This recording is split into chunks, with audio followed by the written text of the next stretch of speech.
So when we talk about kettlebell cleans and front racking the kettlebell, one of the problems that we run into when somebody goes to learn is that bell's going to crash on them. It's going to hit them in the shoulder or in the wrist, and they're going to complain about wrist pain, or that it slams on their shoulder, or it's just rather uncomfortable.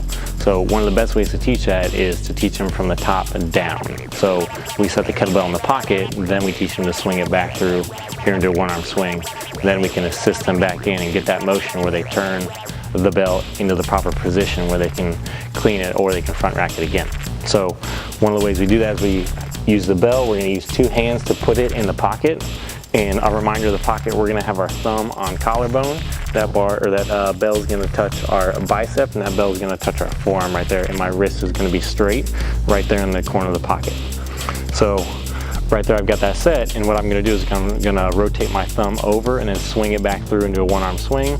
Then I can use two hands to assist it back into the pocket, and again train that turn over and then swing back through, and then back there in right there in the rack, load it up with two hands, set it, flip it, push there into my next swing.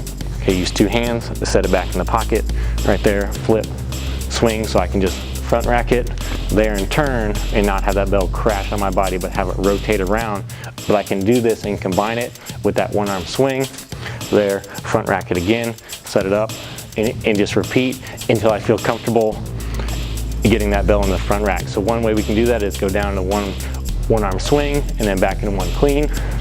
There, set, back down, one arm swing, back into clean, then set right there, so I can get that pattern down so I can safely rack the bell without slamming into my wrist, slamming into my shoulder. And if that's too much at first, we can just have them do one arm swings and just really get used to the path of the bell and the swing of the bell, and then shorten it up and try to get them into a clean.